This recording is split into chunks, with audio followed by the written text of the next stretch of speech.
Hi, I'm Danny Ecker. In Chicago Business Today, Tamarin takes on the Pritzkers. As talks to nail down a new labor deal between downtown hotels and hotel union employees approach 14 months of a stalemate, the sticking points appear far from resolution. Workers continue to fight outsourced jobs in non-union companies and want to maintain fair health benefits and reasonable work hours. But most of all, unions are reaching for a boost that reflects the hotel market's emerging comeback from its worst slump in a half-century, as chains like Hyatt posted second quarter earnings of $25 million after a $50 million loss a year earlier.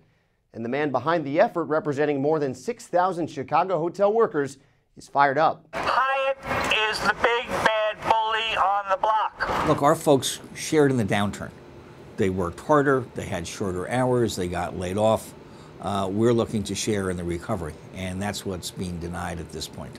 Unite Here Local 1 President Henry Tamarin has succeeded on behalf of downtown hotels before, winning a 21% pay hike over 3 years for housekeepers back in 2006. Now he's leading the effort to send a message to hotel operators, with special attention being paid to the Pritzker-owned Hyatt properties, that with an economic turnaround must come proper compensation to all employees. Tamarin has especially targeted Hyatt director and former Obama finance chair Penny Pritzker, citing a disconnect between her actions as a shareholder and her membership on President Obama's Economic Recovery Advisory Board. The family that owns the Hyatt just walked out of there earlier this year at the depth of the recession with over $900 million in cash. Their stock is strong, they're making money, they're expanding throughout Asia. They have the money, they just don't want to spend it on their workers. But Hyatt's stance on the labor front remains firm and points to the sluggish economy as the main factor in slowing negotiations. In a statement to Crain's, the Chicago Hyatt Regency said it offers generous compensation and a fair medical plan, and that the union's demands for wage and benefit increases do not take into consideration today's economic environment. The company could argue this is not the time to be asking for anything from us in terms of a contract.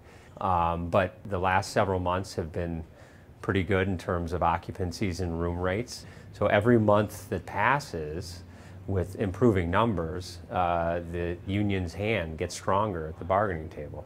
Tamarin, meanwhile, says he is confident a deal will be reached eventually, despite this being the longest talks have ever dragged on without a deal, and says that while his aggressive protest tactics against the Pritzkers may seem personal, they're only designed to bring attention to what he deems to be unfair treatment. And that's this edition of Chicago Business Today. For more on this story, pick up a copy of this week's print edition of Crain's or check it out at chicagobusiness.com. Thanks for watching. We'll see you tomorrow.